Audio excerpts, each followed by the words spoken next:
কয়েকজন ব্রাহ্ম ভক্ত আসিয়াছেন, তাহাদের সঙ্গে কথা হইতেছে। পথ মাত্র দুটো, ভক্তি কিংবা জ্ঞান। কি জ্ঞান? জ্ঞান হচ্ছে ঈশ্বর এক এবং অনন্ত, সর্বব্যাপী। সেই ঈশ্বরকে যখন অনন্ত সর্বব্যাপী, তখন তাকে ব্রহ্ম বলে কিংবা আত্মা বলে ইত্যাদি। আর তিনি যখন সাকার হচ্ছেন, রূপ নিচ্ছেন, নানান রকমের তার সত্য রজ তম গুণগুলো প্রকাশ করছেন, তাকে বলি ভগবান। এখন যখন আমি ভগবানে পৌঁছলাম, তখন আমার কি লাভ হলো, এটাও তো দেখতে হবে।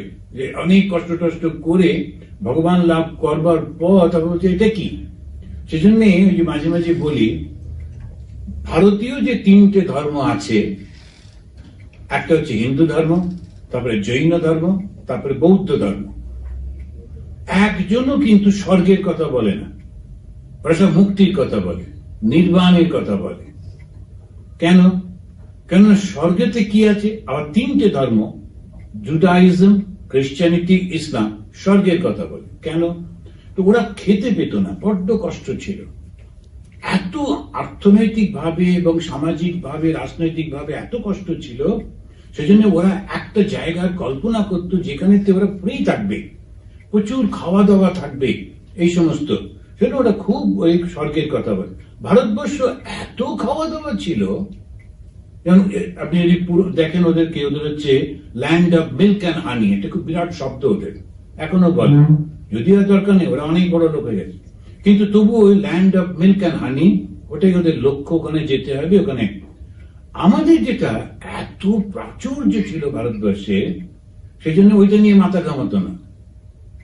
কিভাবে এটা বলছি আমি বানিয়ে বানিয়ে না, কঠোপনিষদে নচিকেতাকে যখন স্বর্গের কথা জিজ্ঞেস করা হলো, তখন স্বর্গ বললেন, আচ্ছা লোকেরা স্বর্গে গেলে ওদের খাওয়ার সমস্যা থাকবে না,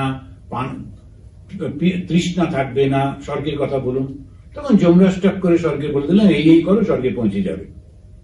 তারপরেই নচিকেতা বলছেন, আমাকে এবারে মুক্তির কথা বলুন, আত্মজ্ঞানে। যম বলছে, আবার ওইটা কেন? স্বর্গ, আচ্ছা স্বর্গের সব থেকে ভালো ভালো জিনিসগুলো তোমাকে দেব। নচিকেতা বলছেন, না, আমার ওসব দরকার নেই। কেন? টেম্পোরারি। স্বর্গটাও টেম্পোরারি। যেটাই আমরা করে পাই, কোনো কিছু ভালো কাজ করলে ভালো ফল পাবে। খুব ভালো কাজ করছি, ভালো জায়গায় যাব, কিন্তু কর্মফল তো চিরন্তন হয় না। ওই কিছুদিন পর কর্মফলটা শেষ হয়ে যাবে, আবার ব্যাক করতে হবে। তাহলে উপায়? তখন বলছেন মুক্তি। ঠাকুরের মুক্তির কথা বলছেন। আর সেটি কি করে সম্ভব? যখন নিজের হৃদয়ের মধ্যে সেই অনন্তকে দেখতে পাবো, অনুভব করতে পারবো। তাই উনি ওটা বলছেন, যতনে হৃদয়ে রেখো আদরিনী শ্যামা মাকে। সাধন অবস্থায় ওসব শুনতে হয়। তাকে লাভ করার পর জ্ঞানের অভাব থাকে না, মা রাস ঠেলে দেন। ওই যারা উপনিষদ পড়ছে বা বিভিন্ন শাস্ত্র টাস্ত্র পড়ছে, বলছেন সাধন অবস্থায় এগুলো একটু পড়ে নিতে হয়, কোথায় কিভাবে বলছে।